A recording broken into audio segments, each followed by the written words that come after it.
대양대학교는 말라위 국민들에게 희망과 꿈을 키워줍니다. 말라위 호수는 아름다워요. 힘들 때 도와주는 친구가 진짜 친구라죠. 의리를 마리가 지켜주면 우리도 의리를 끝까지 지킬 겁니다.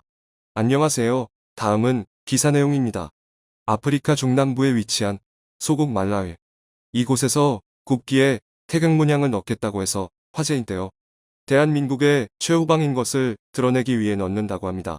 한국 덕분에 너무나 큰 은혜를 입었다고 하는 말라위는 한국이라면 어떤 보답을 해도 아깝지 않다고 하는데요. 아프리카 소국이 어째서 한국을 향해 아낌없는 찬사를 보내는지 그 이유에 대해 지금부터 자세하게 설명해 드리겠습니다. 아프리카 남쪽에 위치한 작은 국가 말라위. 가난한 국가 순위를 꼽자면 항상 순위권에 들 정도로 자원도 부족할 뿐만 아니라 인구도 많지 않아 주변 국가에 치이면서 사는 일이 일상이라고 하는데요. 자랑할 만한 것이 부족한 말라위에서 그래도 세계적으로 유명한 장소가 하나 있습니다. 바로 말라위 호수라 불리는 장소입니다. 아프리카 대륙의 탐험가 리빙스턴이 이 호수를 가리켜 반짝이는 별의 호수라고 칭할 정도로 웅장한 크기를 자랑하는데요. 아프리카 3대 호수 중 하나라고 불리는 말라위 호수는 말라위 국토의 5분의 1을 차지할 만큼 상당한 규모를 자랑합니다. 세계에서 가장 다양한 어종이 살고 있는 것으로 유명한데요. 1984년 유네스코 세계자연유산으로 등록될 정도로 말라위의 자랑이라 할 수 있습니다. 무엇보다 이 호수의 중요한 가치는 담수호라는 점인데요.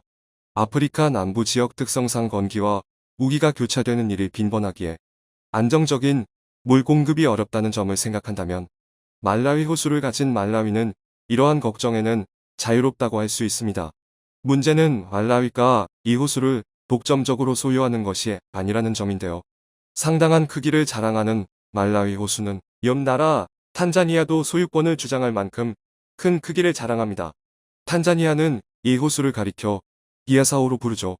소유권을 엄밀히 따질 수 없을 정도로 두 국가 사이에서 호수를 둘러싼 다툼이 지금까지도 이어지고 있습니다. 2012년에는 탄자니아 말라위 대표단이 다른 국가인 모잠비크를 찾아가 소유권 판단을 내려줄 것을 부탁할 정도이죠. 탄자니아는 비아사오를 국제법 전통에 따라 양분해야 한다고 주장을 펼쳤습니다. 분쟁 지역이 두 지역에 걸칠 경우 절반 정도 소유해야 한다는 것이죠. 아프리카의 거대 호수차도 역시 비슷하게 여러 국가가 소유권을 주장했기에 각 국가가 일정 부분 지분을 소유하는 것으로 합의를 보았죠. 차드, 니제르, 나이지리아, 카메룬이 차드호의 지분을 소유하고 있습니다. 하지만 말라위는 탄자니아의 주장이 일방적인 주장이라며 절대 받아들일 수 없다는 입장인데요. 과거 1890년 식민통치 당시 영국 독일의 협정인 헬골란트 잔지바르 조약에 의해 영토가 나뉜 것을 바라보면 명확한 경계가 그어져 있고 호수 역시 그 경계에 명확하게 표시되어 있다고 주장한 것이죠. 카이로에서 열린 비동맹 정상회의에서도 기존 경계를 준수할 것을 요구하며 과거 식민지 시대 영토 경계를 존중할 것을 말라위는 요구한 것입니다. 한치의 양보가 없는 이 호수 분쟁은 국제사법재판소 ICJ 회부까지 갈 정도로 양 국가 모두 치열하게 대립했죠. 하지만 뾰족한 결론은 나지 않았고 호수를 둘러싼 갈등은 심해졌습니다. 무기를 든 탄자니아 병사들이 말라위 호수를 침범할 정도였죠. 말라위 역시 무기를 들고 탄자니아와 싸우려고 했으나 탄자니아 병력에 비하면 보잘것없는 수준입니다. 말라위가 현재 보유하고 있는 병력을 다 합치면 1만 명 수준. 실제 싸울 수 있는 병력이라고 해도 5,000명이 채 안 되는 수준입니다. 탄자니아와 싸운다고 해도 승리를 장담할 수 없는 상황. 가난한 국가이기에 따로 무기를 구입하는 것도 어렵기에 말라위는 호수 분쟁에서 불리한 위치에 놓여 있었죠. 자칫 잘못하면 원래 호수를 차지하던 말라위인들이 영토에서 쫓겨나야 할 수도 있었지만 말라위인들은 다행히도 한 국가의 보험 덕분에 영토를 지킬 수 있었습니다. 바로 대한민국이 이들을 도와준 것이죠. 국내에 위치한 소국영화기 제조업체 에스티모티브는 아프리카 동남부에 위치한 말라위의 K2 소총 1100정과 독자 개발한 K2 카빈 소총 1000정을 수출했습니다. M16 소총을 주력으로 사용하던 말라위는 연한이 오래되어 제대로 기능하지 못하는 소총을 들고 싸울 수밖에 없어 불리한 위치에 있었습니다. 말라위군은 마침 새 총을 찾던 중에 우연찮게 한국 소총을 발견하게 되는데요. 한국 K2 소총의 놀라운 위력과 건조한 지역이나 습한 지역, 그 어디에서도 잘 작동되는 모습에 반한 말라위군은 한국에게 소총 지원을 부탁합니다. 한국 정부와 ST모티브는 딱한 이들을 위해 K2 제품을 수출하기로 결정. 말라위군의 전력에 큰 보탬이 되었죠. 이미 아프리카 지역에는 한국 총기를 사용한 국가들이 상당히 있었습니다. 나이지리아는 물론이고 세네갈에서도 한국 소총을 사용하는 이들이 있었으며 서방 세계의 총기와 비교해도 전혀 모자라지 않는 화력에 오랜 내구성을 갖추고 있어 험한 지형인 아프리카에 최적화된 총기라는 평가를 들었죠. 말라위도 다른 아프리카 국가와 마찬가지로 한국 총기를 갖추게 되면서 전력에 큰 보탬이 되었습니다. 심지어 한국은 K2 총기만 수출하는 것이 아니라 레이저, 표적지 시기를 비롯 피카티니 레일과 조준경 등 액세서리까지 같이 지원해 주었죠. 이뿐만 아니라 특수전 교관을 비롯한 총기 사용자를 파견, 이들의 전투 훈련까지 한국에서 도와주겠다고 나선 것입니다. 말라위는 한국의 도움에 깜짝 놀랄 수밖에 없었는데요. 무언가 도와준 일이 없었음에도 불구하고 한국의 친절에 감동을 한 것이죠. UN 평화유지군 PKO로 활동하면서 아프리카 곳곳에 기지 건설은 물론이고 인프라 구축에도 도움을 준 한국인들은 과거 한국이 6.25 전쟁 직후 고통받는 기억을 가지고 있기에 예전 아무것도 없던 과거 모습을 말라위인에게서 발견한 것입니다. 감정이입을 하게 된 한국은 말라위인에게 친절을 베푼 것이죠.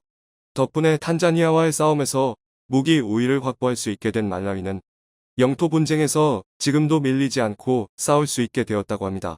말라위 대통령인 라자루스 차퀴라 대통령은 한국의 도움에 감사를 보내며 한국을 위해 말라위는 도움을 아끼지 않겠다고 말했는데요.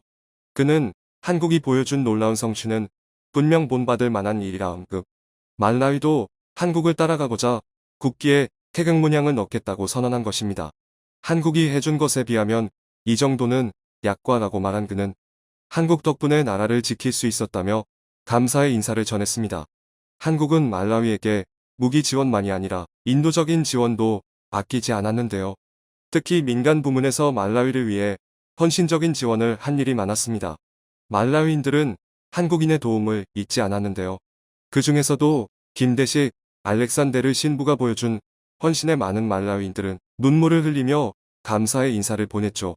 짐바브웨에서 봉사활동을 하다가 말라위를 알게 된 김 신부는 말라위의 처참한 현실을 도저히 그냥 볼 수가 없었다고 하는데요. 그는 치료가 필요한 아이들에게 의료 서비스를 제공하는 한편 진짜 급한 의료적 도움이 필요한 아이들을 한국에 데리고 가 한국 의료 서비스를 받을 수 있게 물심양면 도와주었습니다. 한쪽 다리가 절단된 아이를 한국에 데리고 가 치료를 해준 것뿐만 아니라 제대로 먹지 못한 아이들에게 음식을 나눠주고 교육이 부족한 아이들을 위해 말라위에 학교를 건설하는 등 말라위 시민들에게 성자라는 칭호를 들을 정도로 헌신을 했습니다. 그의 행동에 감명을 받은 이들이 말라위에 관심을 보이기 시작했는데요. 한국의 대양대학교는 말라위의 현실에 충격을 받고 이들을 위한 도움을 찾다가 학교까지 짓게 되었다고 하죠. 대양상선의 정육은 사장이 사재를 털어가며 지은 대양대학교는 말라위 수도 릴롱귀 외곽에 지어졌습니다. 간호대학교와 정보통신기술대학교가 산하에 있었는데요. 처음에는 조그만 게 시작했던 학교는 점점 규모가 커졌습니다. 2022년에 들어서 61명의 졸업생을 배출할 정도로 규모가 늘었다고 하죠. 가난한 국가인 말라위에서는 고등교육을 받을 수 있는 곳이 드물고 설사 있다고 해도 학비가 비싸 고등교육의 기회를 받지 못하는 게 일상인데요. 대양대학교는 말라위 아이들을 위해 학비를 저렴하게 책정하는가 하면 장학금을 제정, 말라위인들이 고급 교육을 통해 가난을 극복할 수 있게 도움을 주었습니다. 덕분에 많은 말라위인들은 교육의 혜택을 받고 가난에서 탈출했다고 하죠. 스포츠 영역에서도 한국은 말라위를 위해 큰일을 했습니다. 리우 올림픽에서 말라위가 나라 최초로 올림픽 본선행 티켓을 딴 적이 있었는데요. 바로 말라위 대표팀의 박영숙 감독의 가르침 덕분에 가능했다고 합니다. 정부에서도 말라위 선수들이 본선 티켓을 따내자 흥분을 감추지 못하고 뭘 도와줘야 할지 모를 정도로 좋아했다고 합니다. 그 외에도 먹을 것이 부족한 말라위인들을 위해 한국대를 전파하는 등 사회 경제면에서 한국이 많은 도움을 주었죠. 말라위 시민들 사이에서는 한국하면 의인의 국가라는 말이 나올 정도라고 합니다. 한국을 위해서라면 뭐든 줘도 아깝지 않다는 반응이 나온다고 하죠. 국기에 태극문양을 넣으려는 것은 어쩌면 당연한 일이라고 할 수 있습니다. 한국에 대해 감사의 인사를 보내는 말라위 은혜를 잊지 않는 말라위인들의 보답에 박수를 보내며 앞으로도 말라위가 한국과 좋은 관계를 유지하며 한국의 은혜를 갚는 그날이 찾아오길 기원해 보겠습니다. 청중의 일부 의견. 지구촌에 말라위 같은 나라가 한두 나라가 아닐 거다. 이제 우리 정부는 은혜를 알고 도와준 만큼 발전하는 나라와 도와준 보람이 전혀 없는 한심한 나라를 확실히 구분해서 도와줘야 된다고 생각한다. 그렇게 한다는 소문이 나야 도움받는 나라들이 정신 차리고 제대로 산다. 특히 독재 정부가 들어선 나라는 무조건 소외시켜야 한다. 말라위가 가난에서 벗어나 주변국으로부터 말라위를 지키길 바랍니다. 세계가 이렇게도 살기 위해서 힘든 국가들이 많은데 잘 사는 나라들이 더 많이 갖기 위해서 전쟁을 하고 있으니 참 인간들이 천벌을 받을 날이 오고 있음을 명심해야 할 것이다. 시청해주셔서 감사합니다.